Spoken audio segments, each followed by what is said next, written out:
Welcome back, my friends, to the Derate the Hate podcast. I am your host, Wilk Wilkinson, your blue-collar sage, calming outrage and helping to navigate a world divided by fog and those who would spread that fear, outrage, and grievance. Each week, I'm sharing stories from my path and using the power of conversation and collaboration with my many great guests. Together, we chart a course toward understanding, bridging divides, and fostering a community where wisdom prevails over discord. Friends, it really is about bettering the world one attitude at a time. We did not create the hate, but together we can derate the hate. The only good thing about a bad attitude is we have the ability as individuals to change it. For me, it starts with gratitude and personal accountability. I am so incredibly grateful that you have taken the time to join me for another powerful DTH episode. Please remember to subscribe and share the DTH podcast with your network of friends. If you would like to support the show, check out the Support Us page on the Derate the Hate website. With that, my friends, let's get to it. Friends, I'm taking a little time this week to enjoy some much-needed R&R and quality time with my family. But I didn't want to leave you hanging, so I am bringing back a true Derate the Hate classic from episode 165, featuring the first time I introduced you to my good friend and Braver Angels National Ambassador, John Wood Jr. This incredible conversation is just as powerful and relevant today as it was then. So sit back, soak it in, and let's keep bettering the world together. Easy way to do that, hit that share button.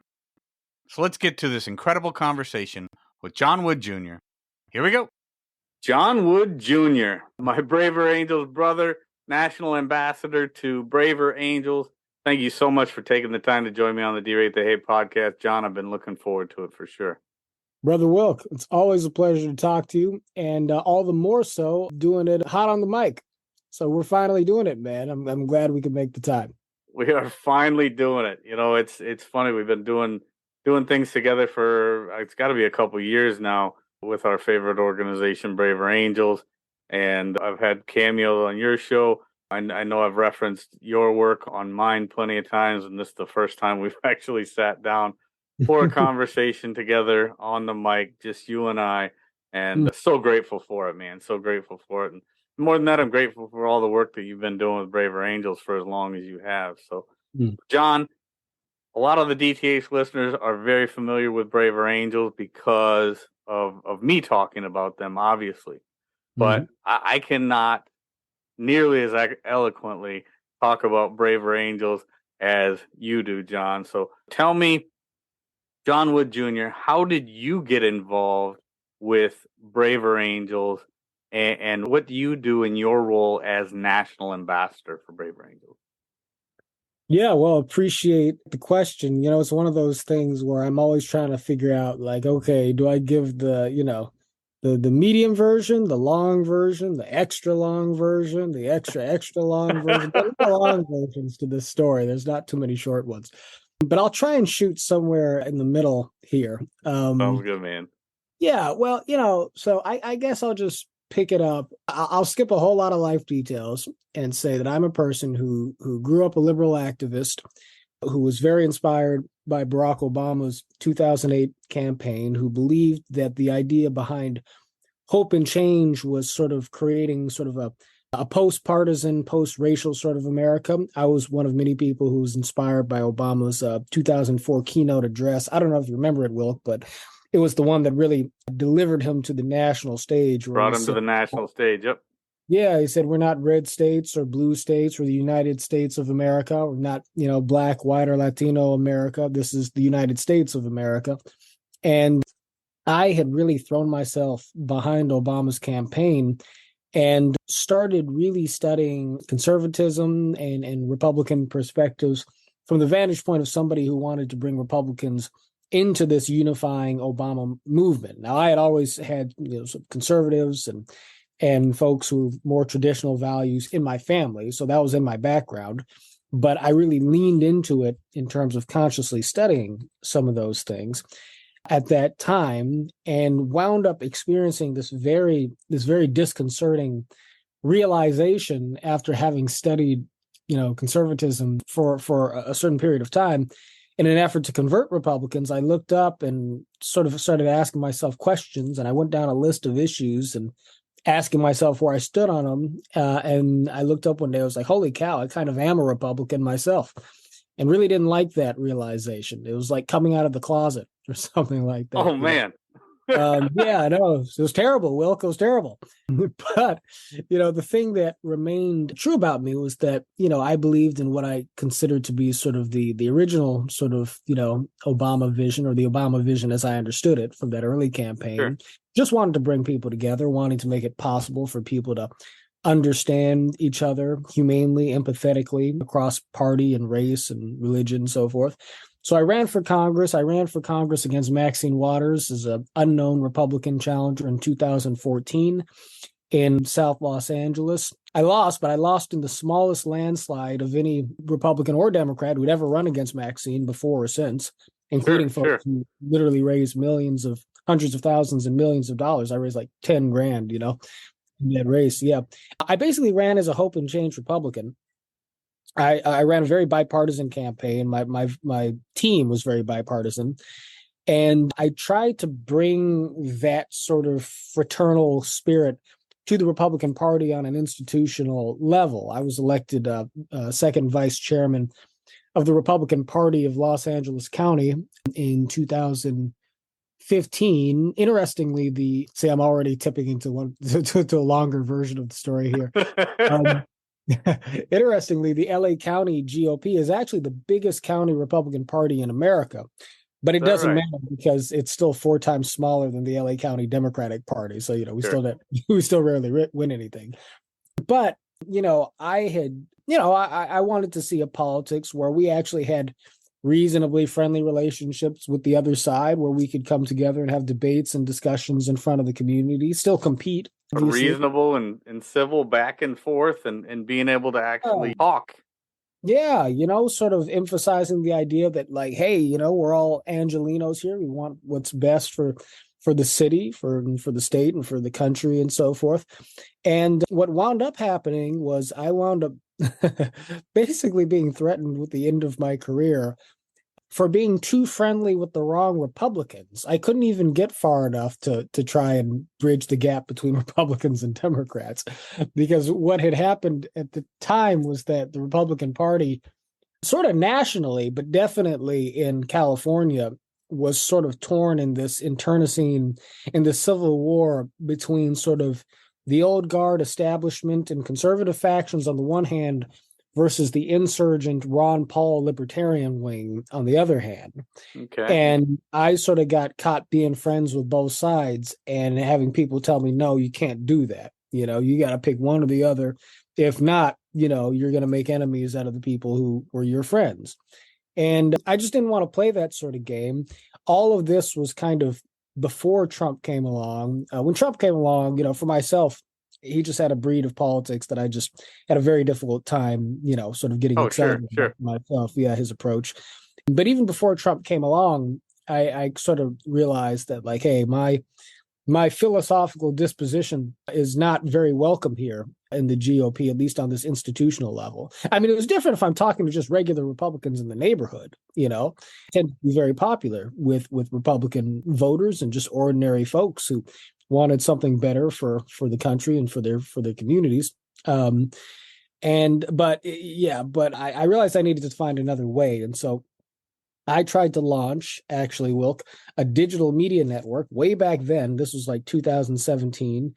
That was meant to be sort of like the Young Turks or the Daily Wire, with a couple differences. One, it was meant to be cross-partisan, bringing together people who disagreed about politics, but who agreed about how we ought to be treating each other in politics.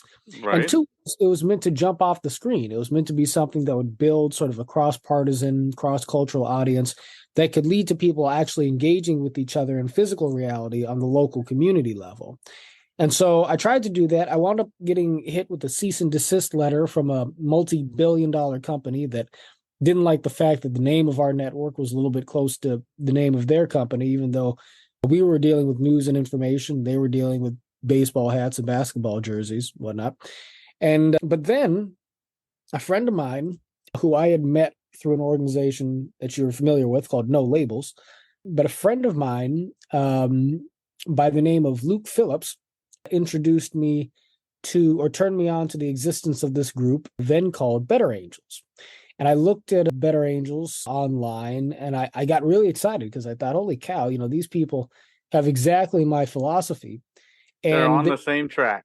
Yep. on the same track, and they were doing the sort of on the ground, in person sort of event building. It is the workshops and so forth, bringing together red and blue. They were already doing the things on the ground that I thought a media network could lead to. But what I noticed at the time was that they had a Facebook page which was sort of barren and abandoned. They had a website that was text heavy and pixelated. They had a YouTube channel with a couple of nice clips, but nothing much else going on. They basically had no digital media strategy. And I had just spent a year trying to build up a digital media strategy with the exact same philosophy in mind. And so I drove down with my friend Luke to sit in on a workshop in San Diego, drove from LA to San Diego. Just so happened that the two of the founders of the organization were there, Bill Doherty, who was moderating, and David Blankenhorn, who's the founding, of course, was and is the founding president of Better, Now Braver Angels. Another funny thing about that workshop, though, there's an old fellow sitting in a corner. He didn't participate in the workshop, but there's an old fellow sitting in the corner holding a guitar the whole time, just wearing kind of a friendly smile on his face. And at the end of the workshop, which, keep in mind, Wilk, I don't know if you've ever done one of these red blue workshops, it was a 7-8 hour affair. So at the end of it, this old fellow, he gets up, and after we're all fairly exhausted, after this long workshop, he starts strumming the guitar and he starts singing, "This land is your land, this land is my land, from the New York Island."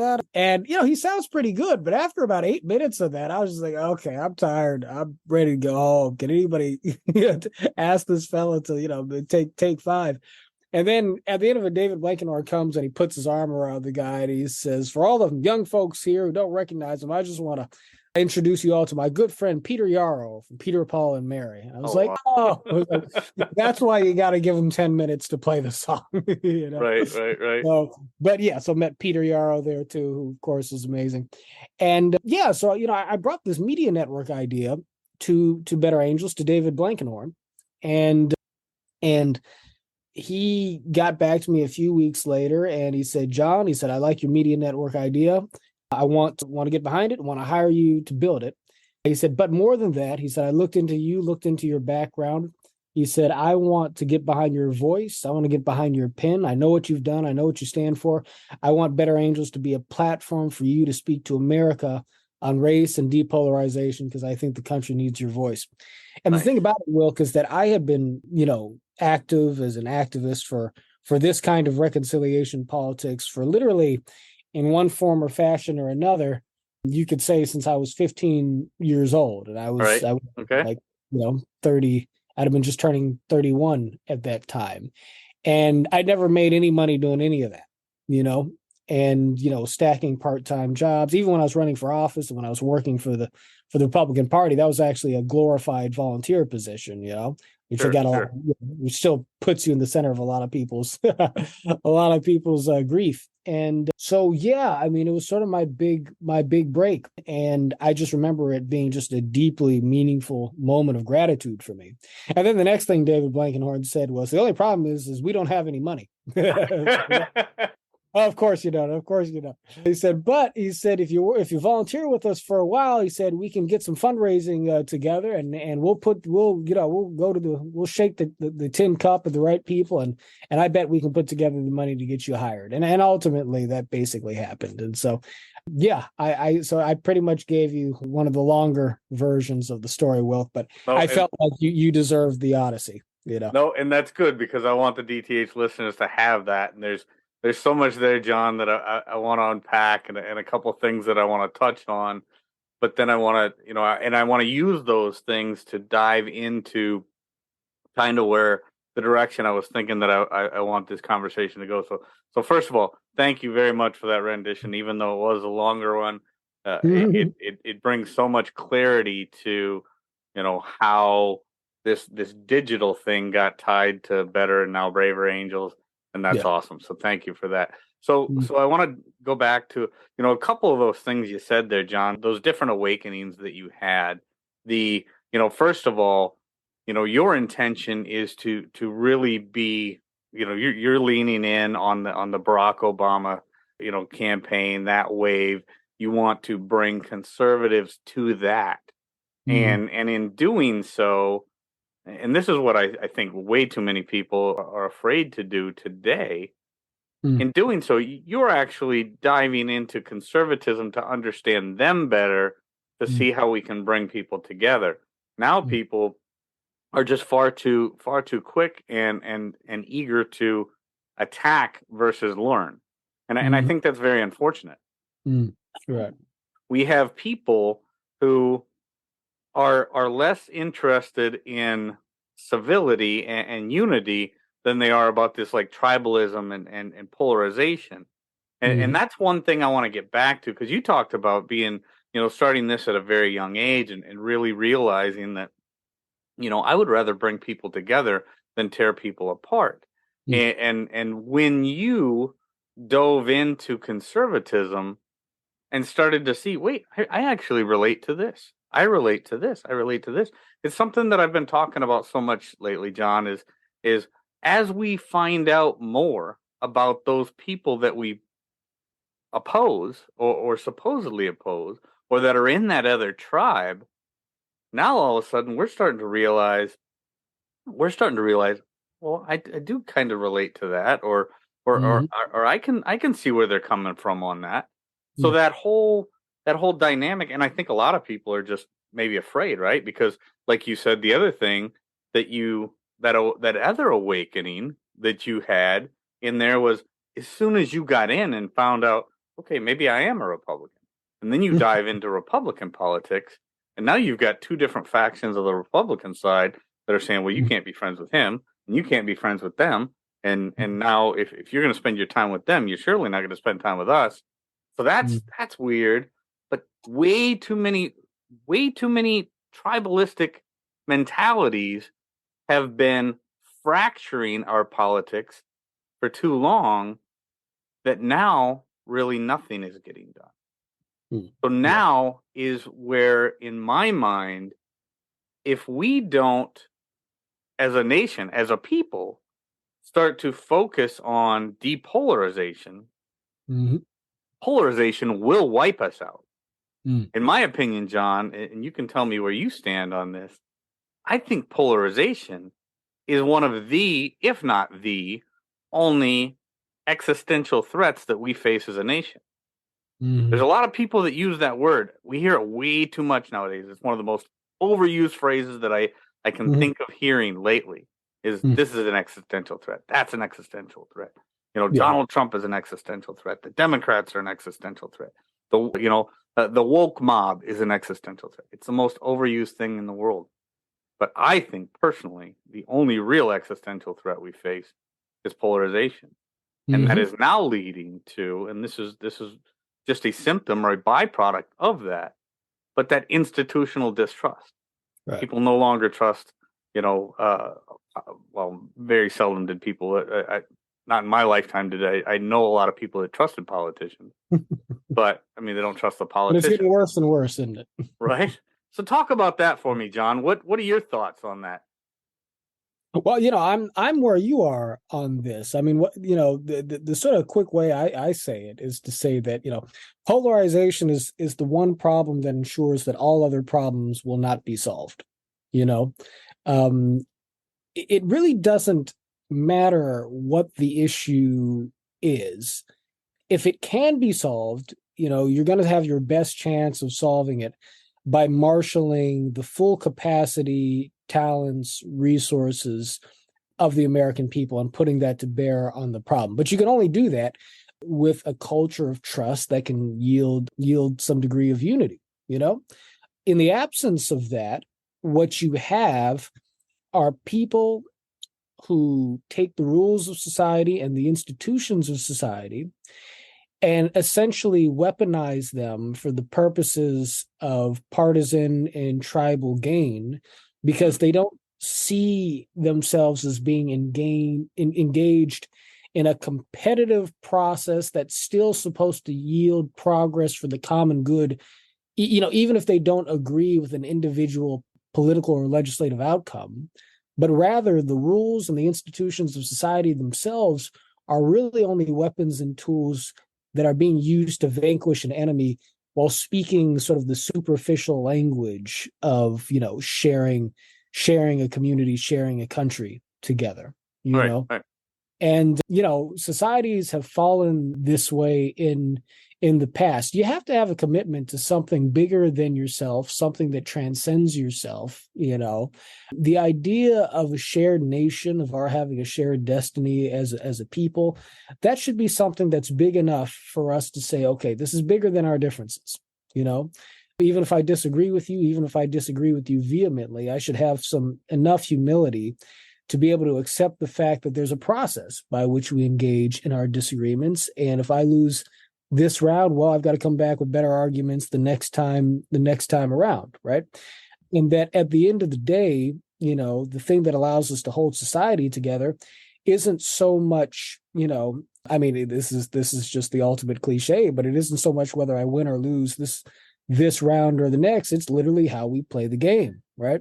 Because life is not just about the bills that are passed through Congress. It's a very small piece of our actual existence, right? The laws matter, but it's about our ability to run schools together, to run neighborhoods together, to literally. You've got to play for the long game. Yeah, exactly. And people are too focused on what's right in front of their nose, and they aren't thinking about the long game anymore. That's right. That's right. So you can take a look you can break it down sort of institution by institution. I mean, it used to be like with the courts, it was Supreme Court nominees you wouldn't even really have to vote on them in the Senate. It was just sort of taken for granted that like, hey, president's got the prerogative to pick his nominee. The Senate will advise and consent, but really this is kind of a formality. They'll say, hey, this guy a serial killer? No, okay, well then let him right. Go. Now, these are heated debates, and you have people, pushing forward sort of, tricks and tactics and parliamentary maneuvers. You've got, until finally gets a situation where, Mitch McConnell says we're not even going to consider a Democratic, nominee during this cycle, and Democrats come back and say, well, hey, let's just pack the court, and expand the number of justices indefinitely, and what it becomes is a race to the bottom, and it's the same thing, of course, in a different context with the institution of media. You've got one side who will sort of, I mean, from my vantage point, talk about like mostly peaceful protests, and then you've got, Tucker Carlson sort of coming back around and saying like, well, January 6th wasn't that bad because these people were peaceful, even though these people were violent. And everybody's trying to give their shade of the story without just conceding the fact that we've just got bullshit on all sides, Right. Right. And, even if you think that 70% of the problem is the other side, or 80 or 90%, you still have 100% responsibility to own up for whatever your part in the mess is. Oh, yeah. And it's too much whataboutism. Too much whataboutism. Exactly. It's gotten to be, my tribe is my tribe, and I am going to stick with them come hell or high water. Your tribe is your tribe, and I am going to hate your tribe come hell or high water. And every time somebody tries to bring up something that my tribe did, I'm going to just start throwing out what about. And that kind of garbage, John, is how we got here, right? Because now everybody is focused so much on the evil deeds that tribe did that they forget the humanity in those people that make up that tribe. They forget the fact that, kind of going back to what we were saying earlier, there's a lot of stuff that we would agree on, like you being a Democrat activist, and then starting to learn about the conservative Republican and who the conservative Republican is, and then all of a sudden you realize I've got a lot more in common with these folks than I ever imagined. Sure. Yeah. Once people get so stuck in that tribal mentality and that whataboutism stuff, they start to lose focus on anything good that side possibly could have, going on with them. Yeah. And then all of a sudden, every single thing that is said about that other tribe, they're an extremist. They're a this, they're a that. This is all they do. And now all the people that are following said mouthpieces on Twitter or Twitter, Facebook, Instagram, YouTube, whatever, all they see from the people that they listen to is the negative that they're throwing out about the other side. It shuts them down. It puts out that wall of separation. They no longer even have an inkling in their mind that that person could be, could have 70, 80, 90% of their life values, of their core values in common. Right. They are solely focused on the few things that separate them. And then you have mouthpieces that keep that wall of separation up. That's correct. And so, the power, of course, of the experiences that we're able to cultivate at Brave Angels is that it allows people to see each other up close enough and in a hospitable enough context to be able to actually sort of reawaken ourselves to that deeper human familiarity. It allows us to sort of see the fact that, like, okay, our politics are different, but you know what? There's real core human values here that we actually have in common. And even if our politics are very different, you have experiences that I can relate to as a human being, which can allow me to see you as not just an alien from another planet, not just sort of an abstract threat in the form of a stereotype. And so that's how what Brave Angels does, is able to transcend that. Now, the thing that we face as an obstacle is not just the fact that, there is this aspect to human nature that is prone to dissension, prone to conflict. The Bible identifies dissension as a work of the flesh, this tendency towards hatred and malice and distrust and so forth. But the fact that becomes artificially amplified by the incentive structure that rewards that way of being in our institutions, that's really the thing that we come up against, because you have that tendency in people to begin with. It's just something that we know about human beings, and we all have to work on that.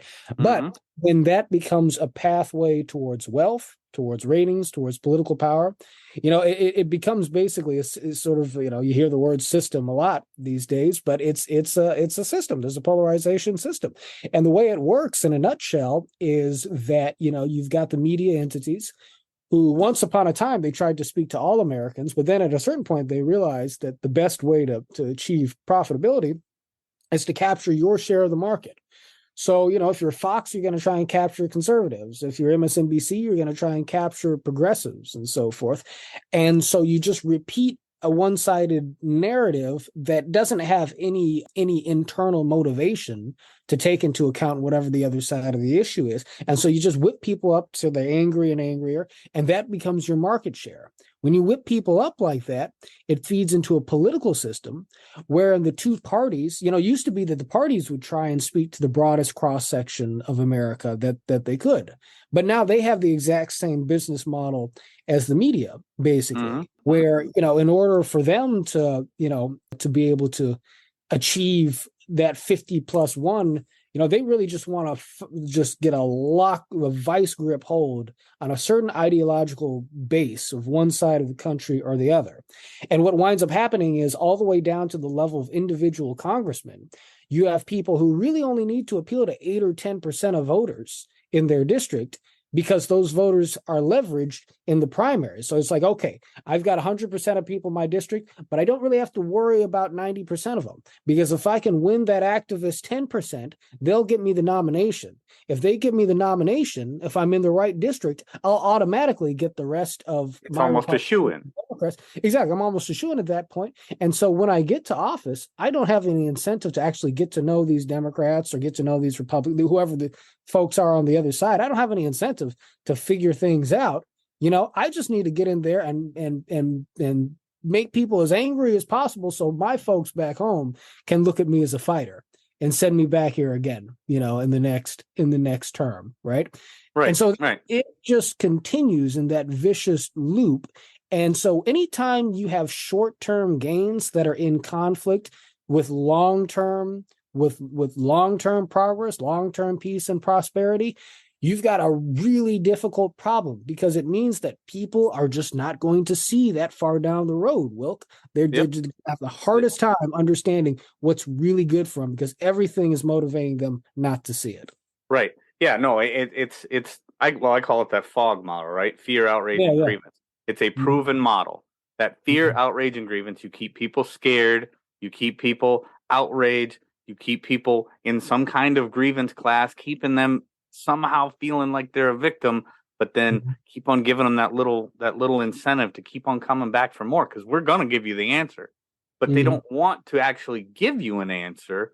They want you to give the answer. They're giving you this answer that keeps you right on the edge, right? Yeah. It keeps you coming back. Something I've been thinking a lot about, John, lately is in business, and I've been in business for several years. Business, we need to find the root cause, like root cause problem solving. RCPS is one of these things that we have to, when we have an economic incentive, when we have a financial incentive to get something done, get something fixed right away, we look for the root cause. Look for the root cause, attack the root cause, get it fixed, and move on to the next problem. They don't do that in politics anymore. They do enough to keep that short game going.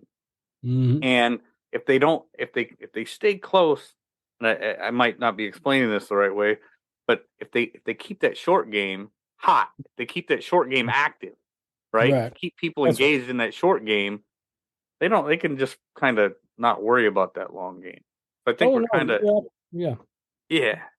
You're absolutely right. You're absolutely right. By the way, the interesting thing about so many politicians, and this is especially true for members of Congress, is that, interestingly enough, they're not even in a position to really be able to sort of closely investigate some of those root causes, even if they tried. And what I mean by that is that, in addition to all of the other incentives that we just talked about,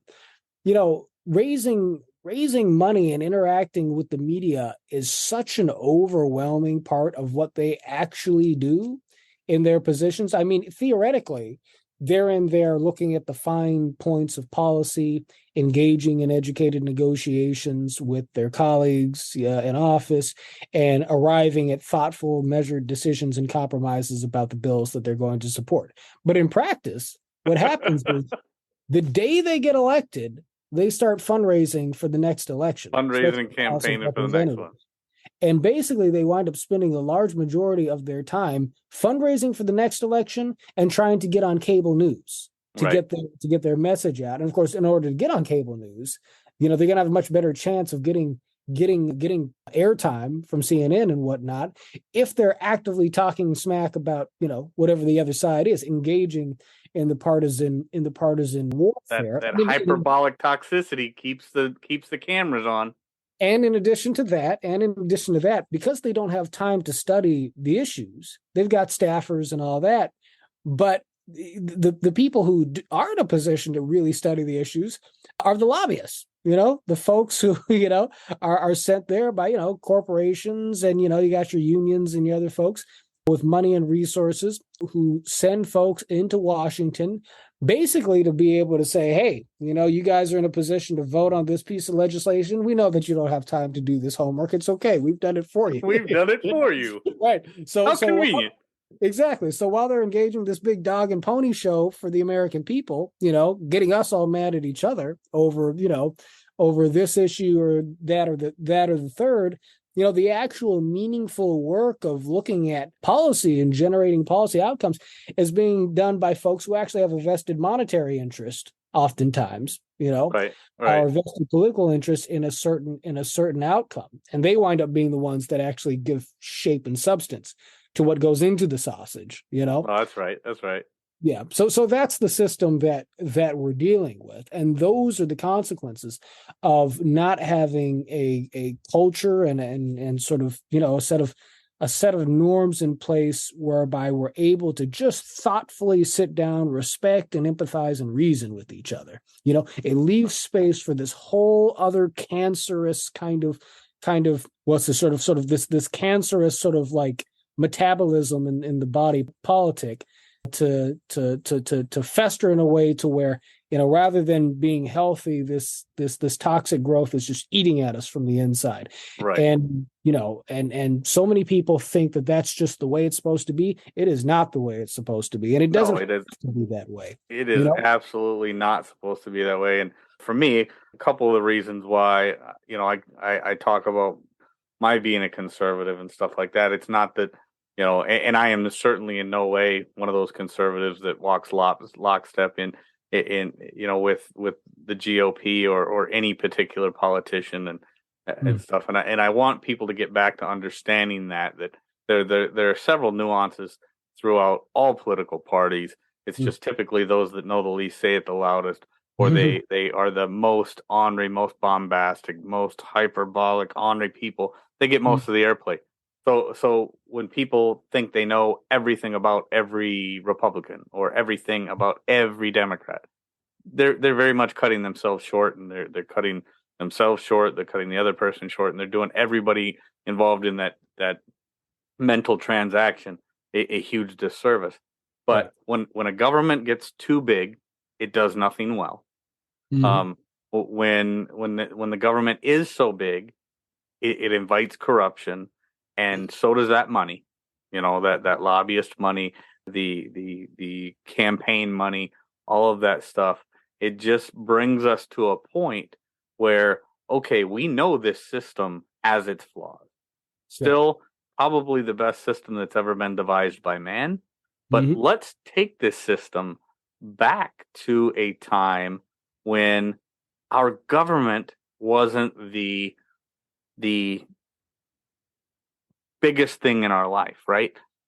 Take us back to a time where the government was this transparent entity running certain things in the background, but we really didn't need to know what was going on every single day. We didn't need a 24-hour news cycle, blowing us up every single day. The government was supposed to be this small, necessary entity, but so small that it was just back there in the background of our lives, and politics didn't have to be part of our core identity, and it didn't have to get everybody worked up. And then we just live like neighbors. Maybe that's my utopia, John, but that's what I want back. I want it back to where we don't have to think about politics every single day. We don't have to have this 24-hour news cycle punching this garbage down our throat constantly. That's why I love Braver Angels. I love what we do at Braver Angels, because we're trying to show people that, hey, we don't need to listen to and be totally consumed by all these outrage entrepreneurs and grievance grifters out there. We can talk to our neighbors. We can have a meaningful conversation about things that really mean a lot to us, and not constantly be outraged by something that's going on in DC or, in some state far, far away. Focus on what's close, focus on what's right with your life, and work from the inside out. Yeah.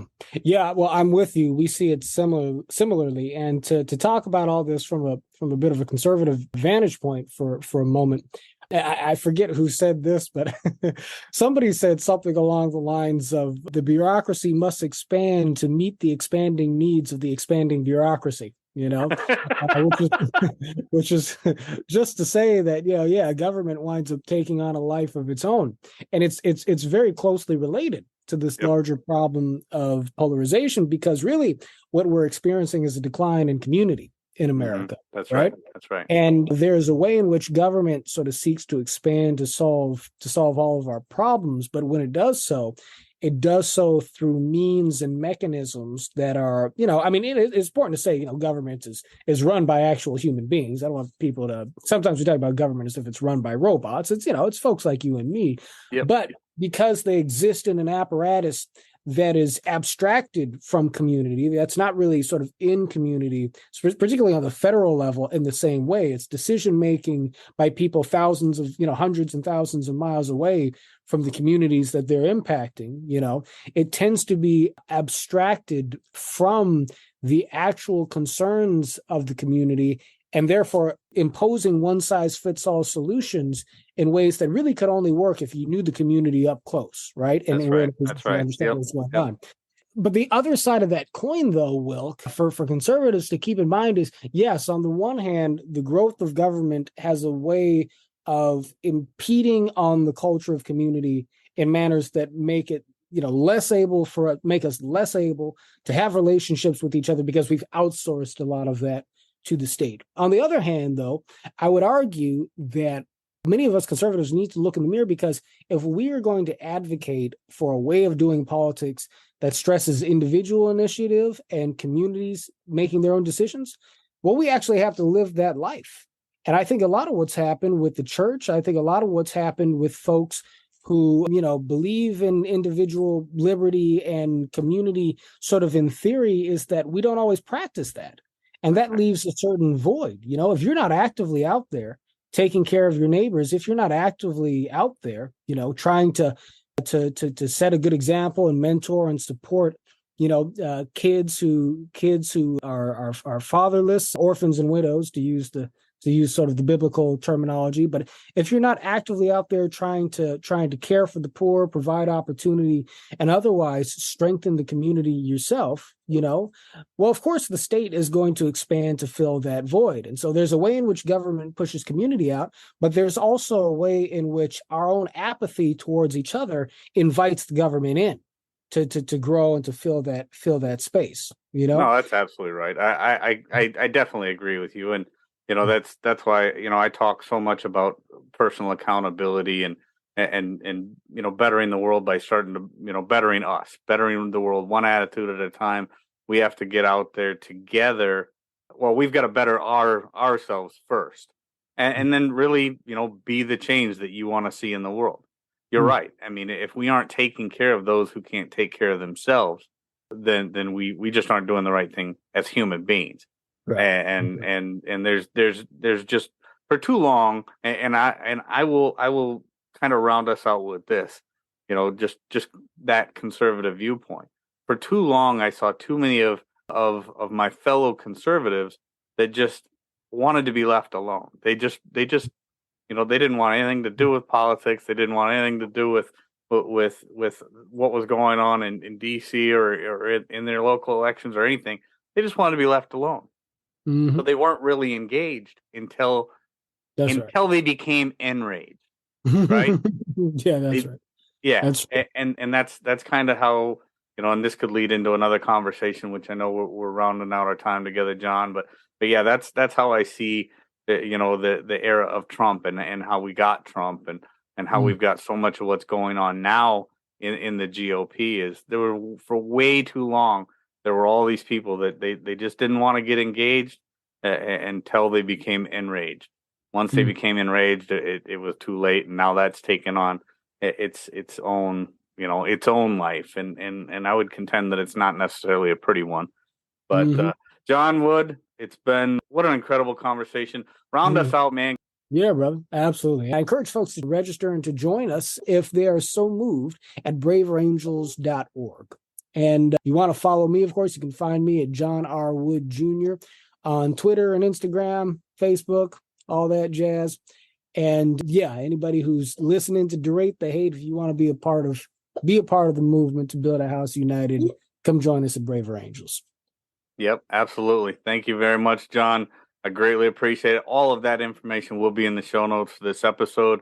And yeah, as always, keep on doing everything you're doing to better the world, John. Thank you very much. Friends, if there's anything in this episode that provided exceptional value to you, please make sure to hit that share button. Share it with your friends, share it far and wide. And of course, if you haven't done so already, be sure to subscribe right from our website so you can get the Derate the Hate podcast sent to your email inbox every week. So this is Wilk wrapping up for the week saying get out there, Be kind to one another. Be grateful for everything that you've got, and remember, it's up to you to make each and every day the day that you want it to be.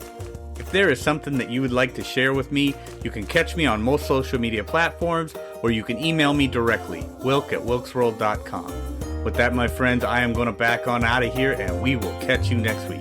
Take care.